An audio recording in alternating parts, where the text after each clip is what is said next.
segment here on Tech Reckoning Fest 5. It's November 14th. We're really, really pleased to welcome to us here our a former colleague of mine, as well as the CEO of Platform9. Ooh, I'm getting a little bit of chatter here, but we'll figure it out. Which is Sirish Raghuram. And so I'll pause here so that we can plug this in, and now we'll start. We'll welcome Sirish. Sirish, hey, howdy. Hey, John, how are you doing? It's good to be here. Good to see you. Good to see you. Okay, it looks like our audio connection has cleaned up. So, well, I'm getting a little bit of echo, but I'll mute myself, and hopefully we'll figure it out. Zoom is actually, fairly okay at figuring out this echo stuff, although it's always a little bit of a... Let me do this. John, yeah. I'll switch to my headphones in case it's coming from my end. So let me just do that, okay? Give me a minute. Yeah, okay. If you've got them right there, that's fine. Anyway, I worked with Platform9 over the years a couple of times, and it's always been really a pleasure. They got their start doing managed operations with OpenStack, and now are working more with as well with Kubernetes. At the time, and maybe we'll get into this a little bit, everyone was like, what are you doing, putting a control plane in the cloud and connecting back to on-prem, or what? Who will do this? Now, kind of almost a standard option for deployments, but I thought super innovative and really interesting through the years. Suresh, are we there? I'm here. I think let's go with that, and just so we don't force Zoom to do its magic. Hey, so anyway, welcome again. Hey, it's good to be here, and I'm excited to do this today. So now you will be at KubeCon. You and the team you'll be there a little bit, I guess, towards the end of the week, but the team will be there at KubeCon next week. We're there in force starting Monday. So, you'll see Platform9 at the booth. We have a lot of our team there. Embarrassingly, I'm going to have to fly in Tuesday night because I have an important investor summit to attend, and requirements of my title and my job are such that I have to be at that event. Yeah, I had a little company at one point, venture backed, and I got very expert in PowerPoints and brunches or steak dinners or whatever, but not very as much hands on. But we're going to stay a little bit technical here and talk about the market and talk about what y'all are doing. But first, I just wanted to talk to you, Suresh, a little bit about about your. Just want to talk to you a little bit about you and what you're doing and what the company's doing. So maybe just give us the real super top level of Platform9. We'll dig in later, and then kind of your background a little bit and kind of that sort of thing. Okay, great. So folks, I'm the co-founder and CEO at Platform9. We're a 5-year-old startup. We're based in Mountain View. Just moved to Mountain View from Sunnyvale in the Bay Area in California. My co-founders and I were early engineers at VMware, and we started the company to make it easy for people who are interested in using open source cloud technologies to run them and scale them more effectively. So who we sell to is we cater to organizations that are looking to leverage open source cloud technologies such as Kubernetes and OpenStack, either to run private clouds or edge clouds or hybrid clouds. And they want to do that fast, and they want to do that quickly and easily without having to build a massive army of professional services and consultants and engineers. So we offer a SaaS control plane that takes the operational pain out of this.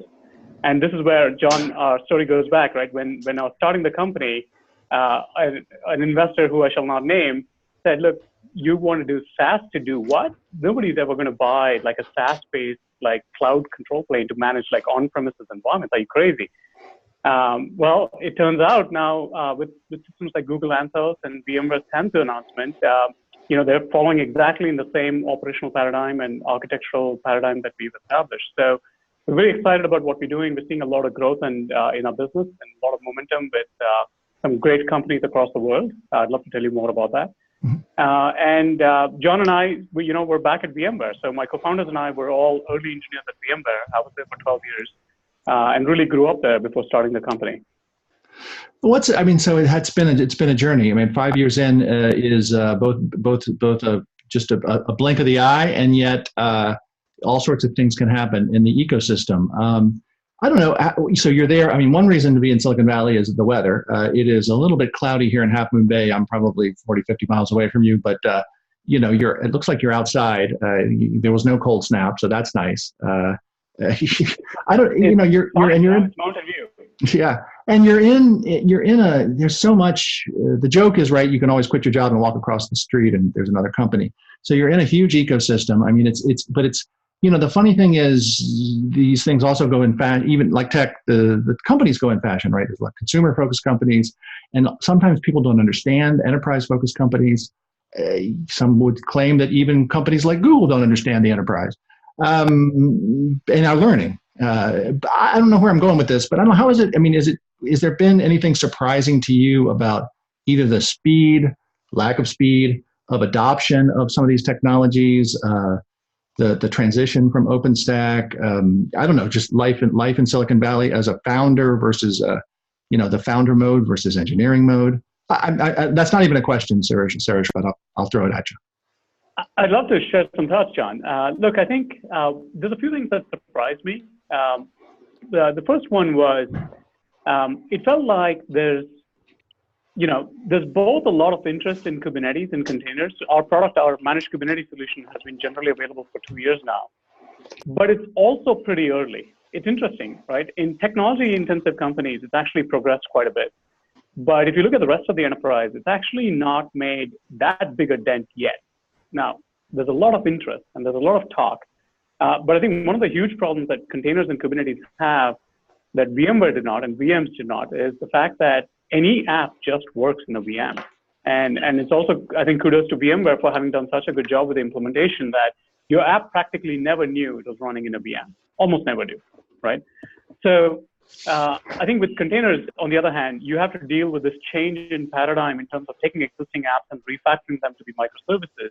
And I think we've been surprised. I think a lot of the community has been surprised by how complex microservices can be for a team that is used to developing traditional applications using three-tiered architectures and so forth. And it's a new game. It's a new way of thinking about how do you build system software and how do you scale them and run them. So a few things that have caught me by surprise. The real traction in containers and Kubernetes, I think, has taken longer to materialize because of, I think, this impediment, right? You can't just take what you have and run it in this brave new world. I think that's been a surprise. Some other things that surprised me along the way is learning, being an engineer by background, learning to, all about sales and marketing and really understanding how do you take an idea that engineers understand and you break it down into a message that is more consumable by, buyers who care much more about outcomes. Execs care much more about outcomes. What does it do for me? Technical buyers, on the other hand, care much more about the nuts and bolts about how does it work, how does it integrate with X, Y, Z. So I think that's also been a massive learning journey for me personally through this process. Yeah, I agree. That's at some level, who cares about Kubernetes? But at another level, I got to care about it very deeply. And not only do I do that, I got to care about this quarter's release versus 2 quarters ago, and what's broken and what's not broken and all that sort of stuff.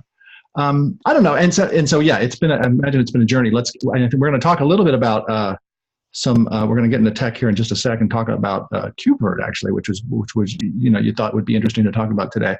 But I'm just kind of curious now. And so you do a lot of traveling as CEO. You're there in the middle of a lot. It's always, I know the velocity of what you have to do, whether the market's there or not, you have to keep moving as the market moves. I don't know. How do you? We talked about burnout with Rosemary and travel. How do you keep grounded? How do you keep your brain clear? How do you make it through the craziness of modern life? It's I'm in the Bay Area, John, and like you, I'm a road biker. I'm often in the peninsula, up and down Foothill, going into the Santa Cruz Mountains or up along Alpine Road and Sand Hill Road, Portola Valley. So that's my weekend relief.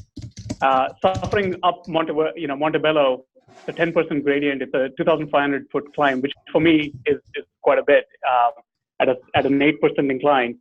That tends to make other suffering. It puts it in context, right? And I think that's my getaway. The other thing that I really find keeps me going is when I talk to customers and I really enjoy the process of, taking technology, but really applying technologies to people's problems and organizations' problems and helping them with that. That's exciting. That's fun. And, I just enjoy that so much that I guess I tune out a lot of the other stuff, which is hard. And I think it's very gratifying when you're able to make a big difference in an organization's experience, or in their costs, or in their modernization pace, or in their ability to transform. That's incredibly gratifying, and it gives you a tremendous sense of purpose and fulfillment. And that also is the fuel that lets you, go climb the next hill, right? So those are some things. And then there's new and emerging macro things, right? I mean, I've had at VMware, I was very much in the engine room. Like I felt like I joined the company when I was an engineer when we were about 150 people. And then when I left, we were about 13,000 people at VMware. And I felt like I was down in the engine room, and I just didn't have any idea about where the ship was going, what's happening in the ocean out there. And at Platform9, for example, I get to see some really interesting things. And I'm very thankful and grateful for that. One example, John, just to talk about it is, this evolution from private cloud, for those of us old enough to know it, there was a product called Lab Manager, which I think in many ways, Akimbo Systems was a startup that VMware acquired, was a very first private cloud-ish solution, seeing that evolve into vCloud Director, which my team contributed to pretty heavily. Then seeing the rise of new systems like OpenStack and Kubernetes, and then seeing the enterprise adoption into public clouds and how that is changing the conversation in terms of saying, look, private clouds are one thing, but now in the last year to 2 years, there's a new and exciting phenomenon around distributed infrastructure environments, right? What people broadly call the edge cloud. We're literally seeing that happen in front of us right now. And that's super exciting, Super cool. I'll keep going, and then I want to ask about Edge. Keep going. Yeah, on Edge, as luck would have it, it turns out that our architecture, if you think about Platform9 is like a centrally SaaS managed control plane, which one of the side effects of that architecture is that you tend to get a central control plane that can handle distributed endpoints very, very well. And you go read something like the Gartner papers on Edge, and you're like, look, Edge is hard because traditional data center management processes don't apply. You really need a way to bootstrap machines with remote management, deploy software configurations, virtualization systems, containerization systems using remote management, and manage many distributed sites very effectively. And it turns out that we've just been really fortunate that, we had no idea about the Edge when we started the company. But now, all of a sudden, we have massive pull from the Edge, right? And Edge-related opportunities. It's a very early market, but it's interesting. It's fun. That's a lot of fun, is to see the shifts in the industry from private cloud to hybrid and the adoption of public clouds to now seeing the new and emerging Edge category. That's incredibly fun to me. That seems very cool, and I totally get it. And the fact that you are actually you've learned your CEO lesson, because you slipped into that kind of company thing, right? Very, very slickly. But you didn't go too salesy, because you kept it at the architecture layer, which was good. Sometimes we joke we need like a bell when somebody starts to get too much hand wavy marketing. But that was actually really good. I was kind of curious what you thought of Edge, but I take it. Yeah, it's because there's a lot of edges, and sometimes people get super confused. Is this IoT? Is this on chips? But these are when you have a bunch of compute that's closer to something, maybe it's a warehouse or retail or a boat, but maybe with limited bandwidth connection or intermittent connection, or in some way you can't just run the stuff in the central data center for either for convenience or cost or connectivity or security or a bunch of different reasons. I just made that up. I don't know. Is that a good Edge definition? Yeah, I think Edge is also very broad, John. So one of my problems with Edge is I think we are relevant to a much smaller segment of Edge. Yeah. I think there's many different types of Edge environments. It's a little bit like hybrid, right? I mean, hybrid is everything under the sun. So yeah. And we're not a good fit for everything under the sun, right? So, but let me give you maybe a canonical example is maybe two or three examples that I'll give you where we see, it's exciting for us given where we sit, right? One is you look at something like 5G. And because of the nature of 5G, you end up requiring a lot more distributed sites that need to be managed with essentially racks of compute. It can be as little as half a rack or a rack, but it can be as many as a few racks, right? But the problem is you tend to have tens and maybe even hundreds of these sites per customer who's consuming one 5G function, right? And now the question is, how and do this you, is this the service provider as the customer? service provider? It would be a service provider who's the customer. Mm-hmm. And the question is, how does the service provider, get cloud into all these, how does the cloud go there, right? And that's an interesting example. The other one is, I think retail is, I think there's applications that work very well when you lift and shift them entirely into the cloud and you centralize them into the cloud. But there's also new and emerging technologies. You look at AI, ML, you look at AR, you look at VR, and you look at packet inspection applications that are latency sensitive, either because of the volume of data or because of the requirement to do low latency processing. You end up needing to distribute computing, and retail is an interesting vertical to us because there's, you think about foot traffic.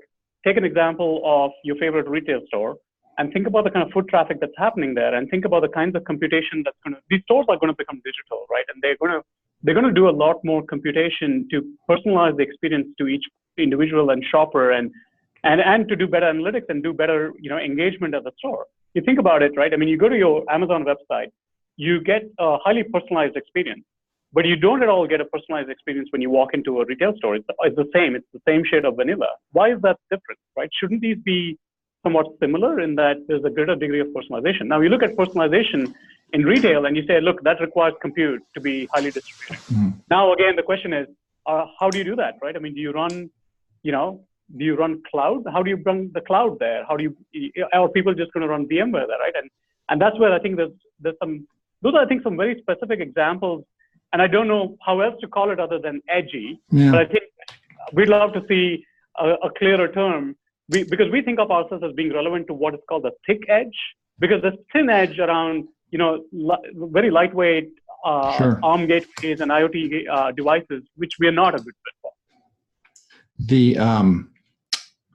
Let's do this here.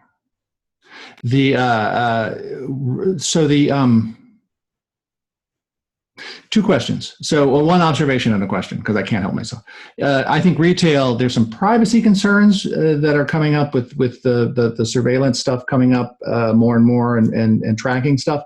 But even if you take that away, I don't think I can't conceive of stores, the retail, having less compute. Like even if you're just talking operations and inventory control and traffic management and back office and personnel management, there's going to be more and more local compute. It's just going to happen, even if you're not tracking every shopper or anything like that. So that's super interesting. I love, or they're going to be having to talk back to the office in a more sophisticated way, the head office. But that also brings up. So Vong had a question in our chat, which is, there's the concept of remote office, branch office, right? Is there in your mind, is thick edge just the new robo? Is there a particular characteristic maybe requiring more compute, or I don't know, what are your thoughts, Sirish? Yeah, it's a great question, because I don't think we're a good fit for robo, the traditional robo use case. When I think of the kind of edge customers that we work with, these are people who want a cloud API, and they want to do DevOps, and they want to do like rapid software delivery and application operations and rapid software delivery and new versions of software delivery. And that's why they want a cloud API, right? If all you had is a robo, you may not at all, if it's serving like a file and print like a function locally, you probably are not going to update that super frequently, right? I mean, you might do security patches, but you might not do much more. So specifically from a Platform9 selfish point of view, we think that the kinds of edge customers that we cater to are the people who value having some kind of cloud API, so that they can push new software capabilities and experiences more rapidly.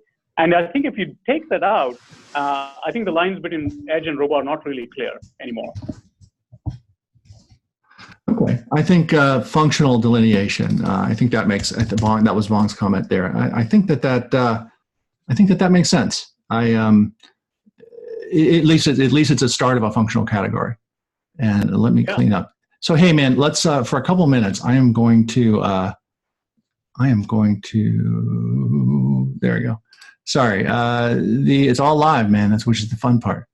And we'll get to Nigel here in a second. Hey, so we've got, I don't know, 15, 20 minutes-ish. We were going to also talk about KubeVirt, which I would love to kind of grab into if you can give us a quick, because you thought, everybody here virtualization, they do some containers, but I would love to kind of get into KubeVirt a little bit. If you can give us a good little intro. Yeah, I thought, I could use a slide deck that we recently shared with this. We did a webinar recently with the CNCF on KubeVirt, and I thought it'd be interesting to talk about it in that context. So, if you guys can see my screen, yep. Ironically, my Kubernetes engineers were like, okay, it's like we're going back in circles, right? Going back to VMs. And I thought it would be also interesting because at VMworld a couple of months ago, obviously VMware announced two interesting capabilities. One was Tanzu, which is very much like Platform9. The other is project specific. And a lot of your panelists might already know this, but there is actually an open source project in the Kubernetes ecosystem. It's a sandbox project called KubeVirt, which has been around for at least 2 years now, if not longer, that has very similar motivations, right? So I'll go through this relatively quickly. So KubeVirt is a way to run virtual machines on Kubernetes. And it reuses, it gives you, and it does that by using a set of CRDs. It's basically an operator, a Kubernetes operator. A Kubernetes operator, you can think of it as a way to extend Kubernetes to operate. Kubernetes, you can think of it as it's an orchestrator. In other words, an orchestrator operates on standard like units of compute, right, which are Docker containers.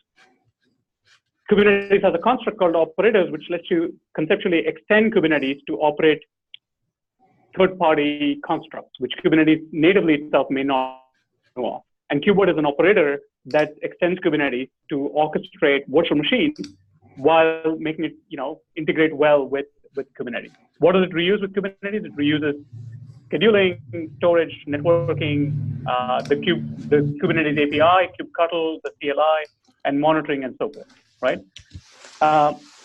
Why is this interesting, right? And I think it's interesting in a lot of the similar ways that the specific is interesting.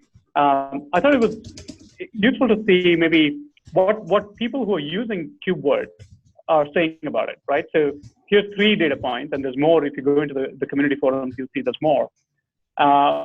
There's a dev test like use case where, hey, for production, we want to run Kubernetes on bare metal, but we want to make it easy for developers to spin up isolated test and dev like Kubernetes clusters to do ad hoc testing. And for that, it's nice to give them a set of VMs where they can be partitioned from each other and they don't get in each other's way. Also, they can, the Cloudflare example is to make sure that they're testing in an environment that is really representative of what the production workloads look like, right? With a virtual machine, you can configure the environment to look exactly a certain way because you can go in and change the operating system, the drivers, and right. So this could be legacy. These could be legacy apps in this case. That is actually the most interesting one, right? The NVIDIA example here is saying, and we have a lot of customers who come to us and say this, hey, we want to go all in on Kubernetes, but we're going to have somewhere between 5 and 30% of our workloads remain as virtual machines, probably forever, or for a long time, longer than I can see, right? How do I manage that? Do I need to run VMware separately and treat Kubernetes and VMware as 2 different islands, or do I need to run OpenStack separately and VMware and treat OpenStack and Kubernetes as 2 different islands? Wouldn't it be nice if I had a way to kind of say, look, Kubernetes is our cloud operating platform, and there's a way by which we can do kind of most of the important operations. We can provision VMs, we can tear them down, we can do HA for them, right? Some of the most basic operations, we can hook them up to a network, we can configure a VM profile, so to speak, like a flavor of resource configuration to it. Wouldn't it be nice if I could do that? And that's, I think, a great use case for KubeVirt. And that's where we're going. And but folks, we mentioned Tanzu. It seems like, okay, so we're using some different APIs. We're going to manage the infrastructure slightly differently. Tanzu is a control plane entirely from cluster manager, et cetera. Project Pacific, they're building some of the same APIs and capabilities into vSphere itself. This is, I suppose one would say similar spirit, right? But using some other native Kubernetes. It's a virtualization API, for or a VM like API, right? For Kubernetes. I'm just skipping through these slides super quickly. I think conceptually, John, look, Tanzu is different. Tanzu is a lot like Platform9, right? Which is a cloud control plane. It's a single control plane Yes, to manage Kubernetes clusters everywhere else. But Pacific is a lot like KubeVirt. Now, I don't have access to the details on Pacific, so I've seen the demos and I've seen, I think, some of the blogs out there, but I haven't had, maybe they published more technical specs, but I haven't seen it yet. And so the idea is, look, in KubeVirt, the constructs are, there's a virtual machine object. And in Pacific, I'm trying to remember, there was this notion of a native container, right? I mean, there's like a container running natively on ESX was a certain, object and so forth. And basically, Pacific was trying to embed a Kubernetes-like cluster manager at some level in an ESX server and say that you can now spin up containers natively there. And what is not clear is how unified is the operating experience across VMs and the containers that are running in those special, work isolation zones in ESX. I'd imagine it ends up looking a lot like KubeVirt, where you have an object that represents a virtual machine, you have an object that represents a container, you have a way to instantiate such an object. You can basically provision a flavor, which is a way to say you should have, X storage parameters, Y network parameters, some custom parameters such as here's a boot disk, here's a network bridge that you should be on, and here's some additional flags that you should be having. Choosing like an ephemeral disk versus the persistent disk. So these are all things that you can do with KubeVirt, right? So it's conceptually very similar to Pacific. And the idea with KubeVirt is, look, you can basically use one command line, one API. You can use the kubectl API to orchestrate almost all of your infrastructure constructs across VMs and containers. You don't get all the advantages of microservices with your legacy applications, which are running in VMs. Like let's say you have a traditional scale-up application as opposed to a scale-out application, and it's running in a VM, you won't be able to do some things with it, right? So you'll need to rely on HA in a traditional sense as opposed to scale-out replica-based HA and failovers and horizontal pod auto scaling and so forth. But you get to orchestrate it with one unified platform, and you're bringing up pods, right? You're bringing up containerized microservices workloads in pods, but you're also able to bring up like Windows VM workloads in pods. I don't think we have the time for this today, John, but on YouTube, if you go search for KubeVirt CNCF, you see a video from Platform9 where there's a video of booting a Windows VM using the Kubernetes command line running in libvirt KVM running on top of a pod in a container. And so you're using KVM, and of course this could be on bare metal then. This could be Kubernetes on bare metal in this case, or in the cloud or wherever. You're nested a little bit. Exactly. So the people who want to run, like customers that we work with that want to provide a way to run their apps which are not going to be containerized, right? They often want to run KubeVirt to run VMs on the bare metal. In other words, you're taking a physical machine, you're booting it up with a certain Linux image, you're running KubeVirt there so that you're running KVM in a container image, but you can orchestrate it all through the kubectl command line and to the Kubernetes API. Makes sense. I mean, there's actually an active discussion in the industry, and I see a little bit of spill on Twitter of at the end of the day, are we going to end up? How much of this is going to end up on bare metal? How much of this is going to end up on a platform like vSphere or the public cloud hypervisor or something? Which is, I think the answer will be, as most of these things are, it depends on your needs. And is that fair? I think personally, I feel like look, VMs aren't going to go away. Okay, VMs are going to stay around. I think I remember, John, in 2015 when Docker was all the rage.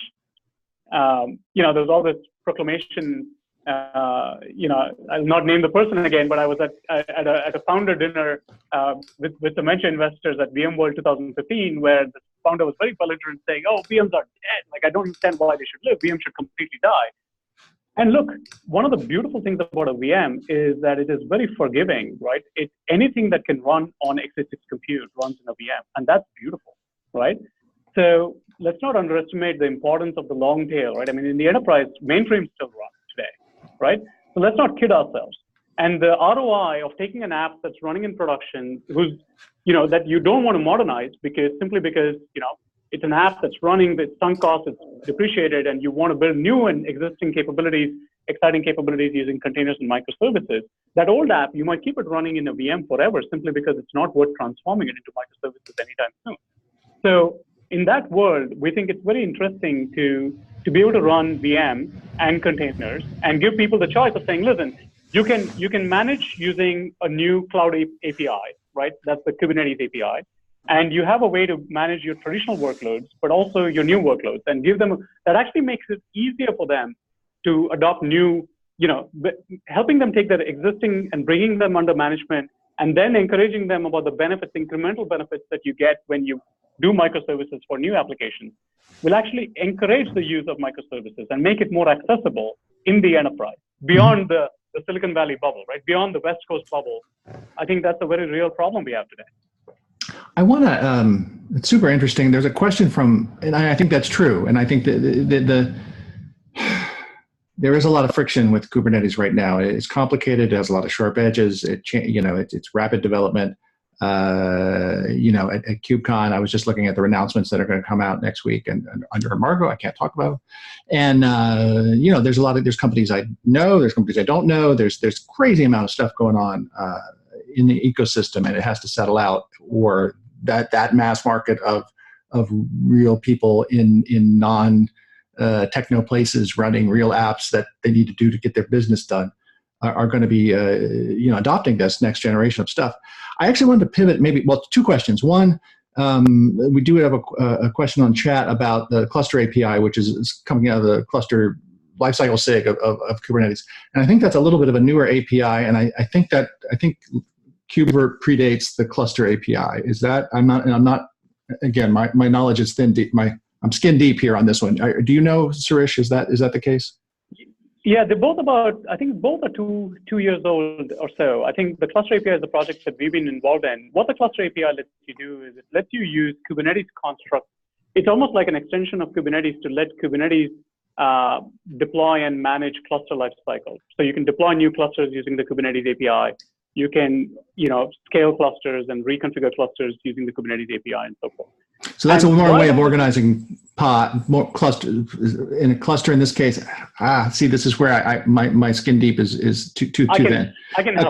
A cluster is a set of pods, or a cluster is a set of servers instances. A cluster is a set of servers on which the Kubernetes API becomes available, Gotcha. On which you can deploy application workloads using pods.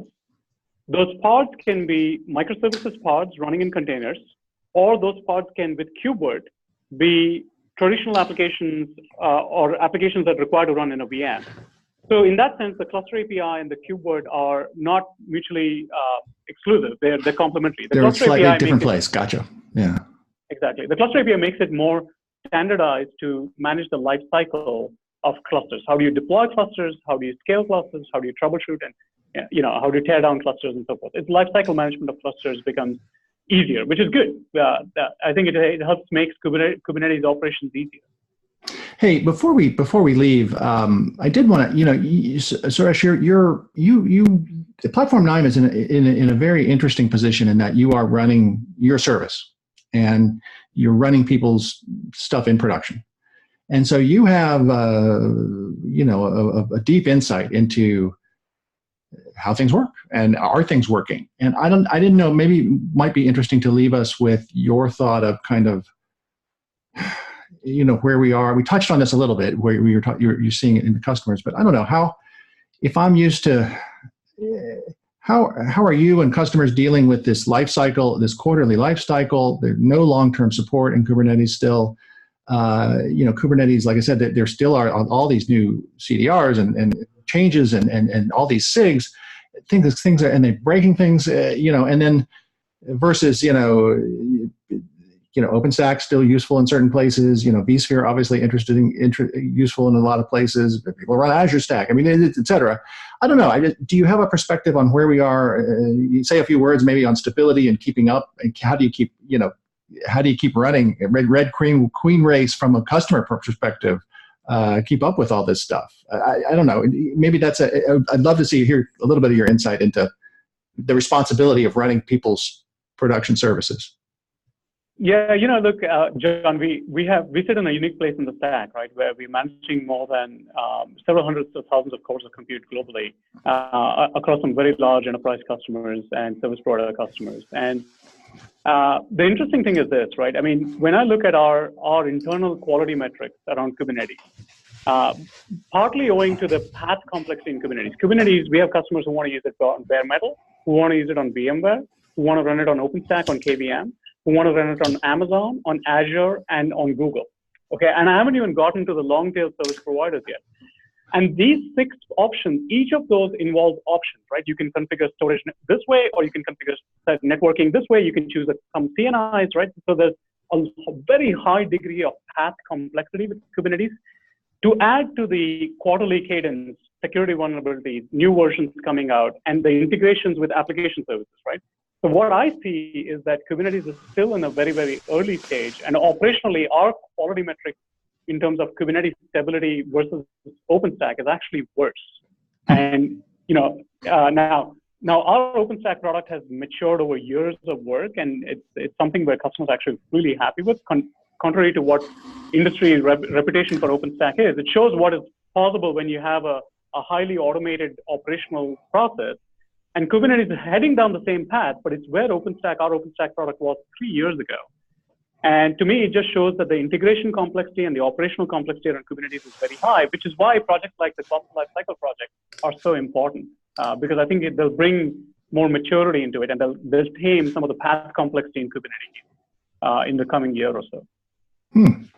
That is interesting, and I think that's a little bit, surprising, maybe controversial. And no hate on OpenStack. It was there at the summit a few years ago, and people. Again, if that's your use case, if you need that, it's great. It's awesome.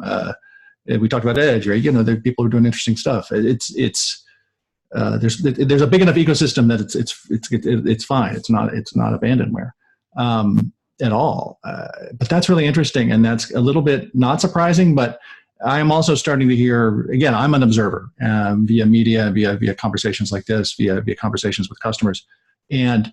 On Twitter, et cetera, people who are working at the bleeding edge, I mean, they're starting to raise their fingers with Band-Aids on them and go, I got cut here, and this is why, and so that's a really as a practitioner, that's a super interesting part of the conversation. I do think a lot of the longer tail should wait, because you can hurt yourself pretty bad, but as an engaged professional. This is the right time to jump in and kind of get your hands dirty. I'm mixing metaphors. We're cutting ourselves and getting our hands dirty at the same time. But I think it's a very. I'll be interested. Maybe we'll loop back with you, Sirish, after the conference to talk about. I'm interested in, again, where people are on their buying journey and production journey, and what kind of conversations you get there versus. I don't want to geographically shame anybody at a smaller conference in a different location, right? Yeah, I'm trying to ignore Wong's comment, but that's funny. John, look, I think it is exciting. This is also the one reason why I think a lot of the people who are actually looking to run in production today are using systems like GKE or EKS, or frankly, that's the reason why they reach out to Platform9 is because they want to be able to focus on how do I containerize, how do I build new microservices as opposed to how do I build all this, focus my time on building the platform, right? Which is for many people undifferentiated lifting. Yeah, absolutely. Well, cool. I look forward to, thanks for joining us here. That was both educational in a couple of different ways, and I really enjoyed our conversation.